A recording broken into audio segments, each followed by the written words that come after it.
will start with chapter 1. In this chapter 1, we will talk about what is ISO and first 3 clauses of ISO 9001-2015 quality management system. Now let us talk about what is ISO. ISO stands for International Organizations for Standards.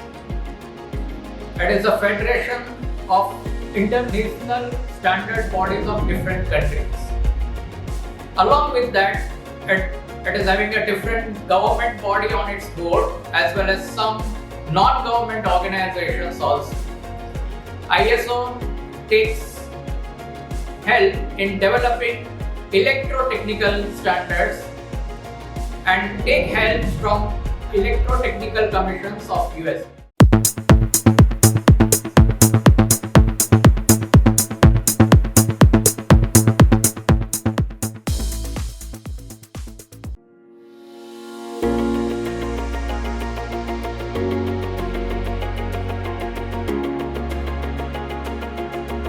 Now we'll start the second chapter, and in that we will cover clause 4 of ISO 9001-2015, and that clause is context of an organization.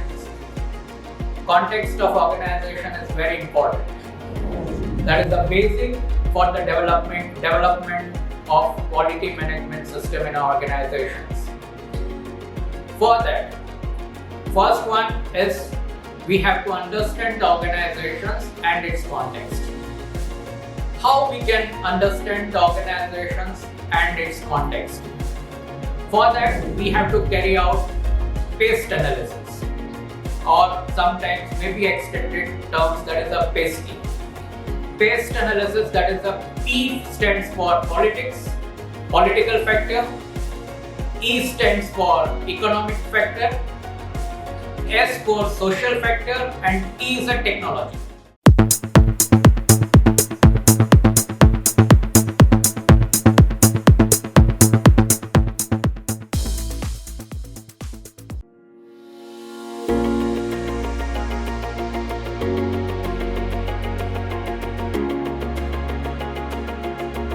Now we will start with chapter 3, in which we will discuss about clause number 5, that is leadership, and clause number 6, that is supply. Leadership is very important for progress of any organizations, or progress of any organizations depends on its leader.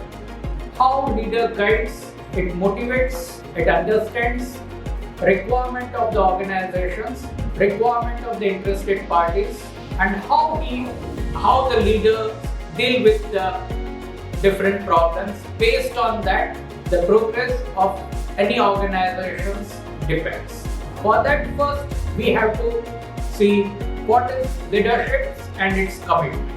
Now, for ISO 9001-2015, leaderships and its commitments means what it means. It means commitment for resources.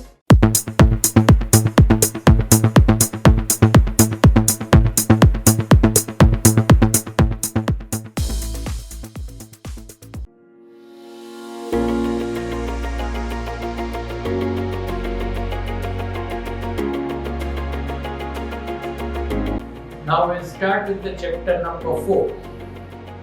In this chapter, we are going to address clause 7, that is a support. Support from management is a very important in different aspects. That first one is, we'll talk about the general support. That is, in different areas, management has to support for implementations of quality management system in the organizations. It has to support in establishing goals, in establishing policies, and also providing the resources and all. So first support, that is the resources. Resources are of different types. First is the people. So management has to provide a support in deciding whether we have a proper people in our organizations.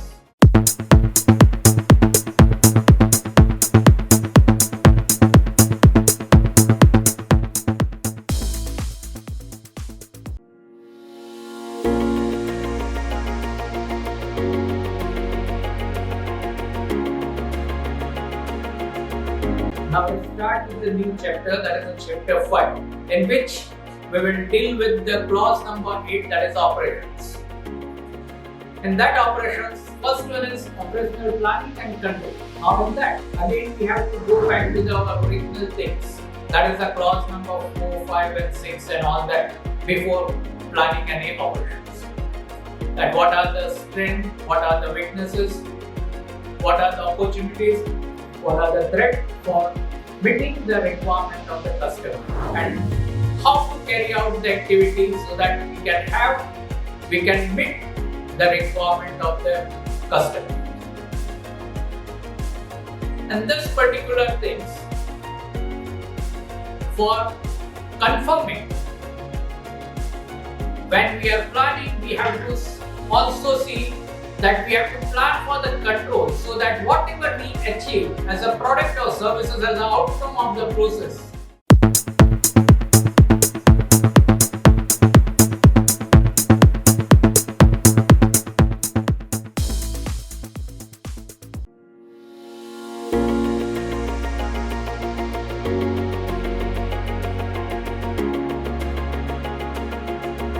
now we'll start with chapter 6. The last chapter, in which we will discuss two clauses. Clause number 9, that is performance evaluations, and clause number 10, that is the improvement.